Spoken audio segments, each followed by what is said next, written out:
Hello बच्चों, let's read this question. The question says select the correct statement. इसमें हमें बताना है कि कौन सा स्टेटमेंट सही है। First, life span of organisms may very few days up to few months only. Organisms का जो लाइफ स्पैन होता है वो कुछ दिन से कुछ मंथ्स तक का ही होता है only. Second, higher plants are considered as immortal. जो हायर प्लांट्स बड़े बड़े पेड़ होते हैं वो इमॉर्टल होते हैं, अमर होते हैं। Third, water hyacinth reproduces through offset.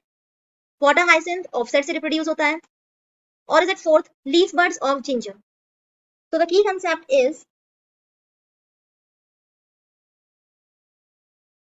lifespan of organisms. So lifespan क्या होता है कि कोई भी ऑर्गेनिज्म कितने टाइम तक जिंदा रहता है।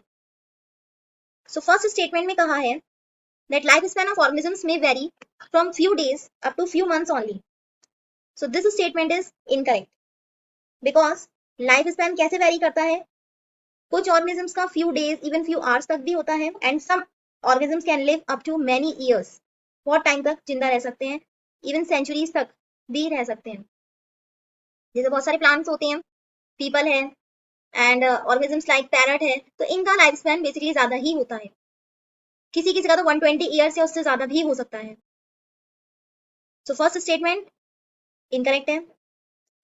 Second, higher plants are considered as immortal. Higher plants immortal होते हैं, ये भी इनकरेक्ट है बिकॉज हायर प्लांट्स की लॉन्ग लाइफ होती है बट वो भी डाई करते हैं, वो भी मरते हैं। May be due to some environmental factor हो सकता है, जैसे पीपल की लाइफ ज्यादा होती है बट कोई भी एनवायरमेंटल फैक्टर आ गया जो उसके लिए सुटेबल कंडीशन नहीं है, ओल्ड एज है या कोई डिसीज हो गई तो वो मर सकता है। सो सेकंड स्टेटमेंट भी इनकरेक्ट है। थर्ड है water hyacinth reproduces through offset. So this is water hyacinth, इसको आइकोनिया कहते हैं। दिस इज आइकोनिया, it is an aquatic plant और इसको वाटर हाइसिंथ भी कहते हैं या टेरर ऑफ बंगाल भी कहते हैं क्योंकि बंगाल रिवर में ये क्या करता है, क्विकली स्प्रेड हो चुका है जिसकी वजह से बहुत सारी फिशेस मर चुकी हैं। सो ये क्या होता है, ऑफसेट है जो एक न्यू डॉटर प्लांट होता है and this is a parent plant. तो पेरेंट प्लांट से ही ऑफसेट बनता है और ये पेरेंट प्लांट से जब बनता है तो ये एक छोटी सी स्टेम जिसको स्टोलन कहते हैं उससे ही अटैच होता है कुछ टाइम के लिए। फिर जब ये बड़ा हो जाएगा, इसमें रूटिंग आ जाएंगी, रूट्स आएंगी, तो ये अपने पेरेंट प्लांट से डिटैच हो जाएगा। सो थर्ड स्टेटमेंट करेक्ट है। Fourth statement leaf birds of ginger, it seems to be incomplete statement.